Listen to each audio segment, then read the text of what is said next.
Tim Telusur SBNTP bersama Aliansi Masyarakat Pesawaran AMP melakukan audiensi langsung dengan Kepala Kantor Cabang BPJS Kesehatan Pesawaran Mela Prihati.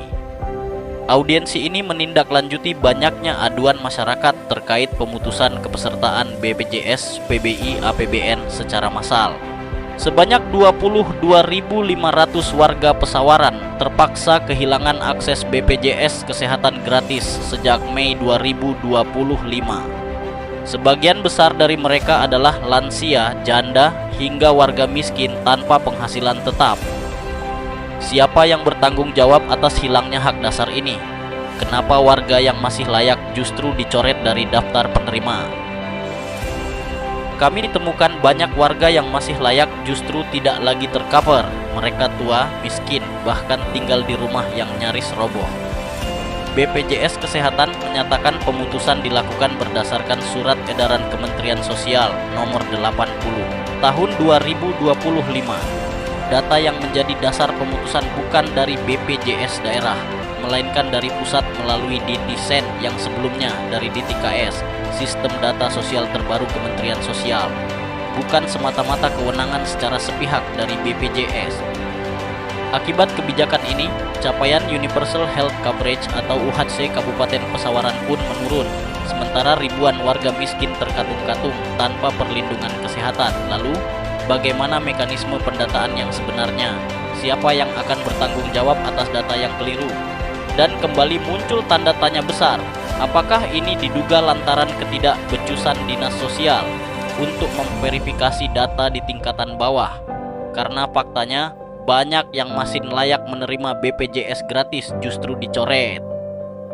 Ini audiensi dengan BPJS antara AMP dengan BPJS Kabupaten Pesawaran berlangsung baik ya. Artinya kita langsung ketemu dengan Bu Enda sebagai kepala di sini. Artinya kita menanyakan banyak sekali hal-hal yang menurut kita janggal.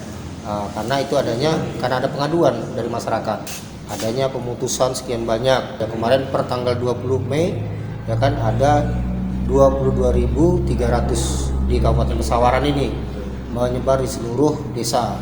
Nah, ini kita tanyakan pemutusan ini dasarnya apa.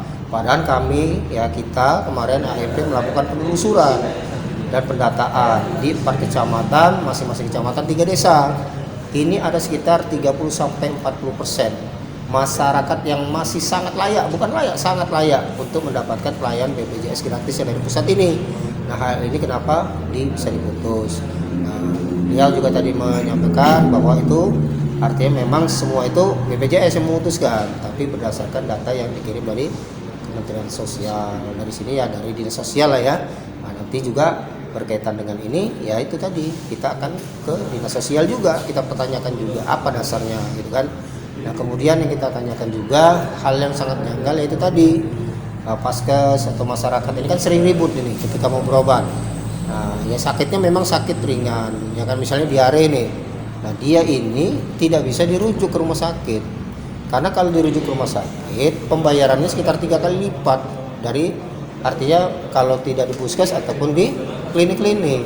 Nah, sedangkan klinik-klinik ini jumlah bednya yang diklaim bisa diklaim oleh BPJS ini sangat terbatas, misalnya 10 ya kan, 15 gitu kan. Nah, artinya ketika kamar-kamar ini udah penuh tidak bisa dirujuk, ini kan jadi keributan.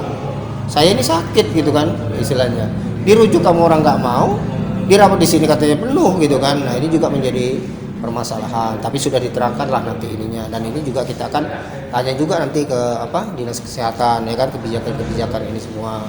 Kemudian juga kita tadi mempertanyakan tentang mapping zonasi ya, tapi kalau kata bahasa mereka mapping, artinya orang sakit ini di 4 paskes lah ya, bisa dirujuknya yang sini dulu. Padahal di 4 paskes ini kata pasien banyak penanganannya nggak bisa karena dokternya nggak ada, tapi harus melalui ini dulu. Nah, bicara orang sakit ini kan bukan orang sakitnya aja, yang nganter siapa, yang nungguin siapa, ini kan biaya semua. Nah, kita bicara orang-orang ini kan orang-orang sakit yang memang orang miskin gitu kan. Nah, kalau memang di sini nggak bisa dilayani, ya kenapa nggak langsung aja ke artinya rumah sakit yang memang bisa melayani penyakit dia gitu kan. Nah, artinya itulah yang tadi kita pertanyakan, kita diskusikan ya kan.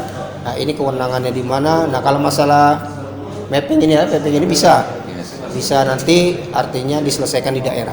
Ini bisa diselesaikan di daerah karena setiap 6 bulan sekali mereka melakukan koordinasi, ya kan. Nah, nanti di koordinasi berikutnya insya Allah kita ikut ke dalamnya untuk kita memberikan informasi kepada masyarakat.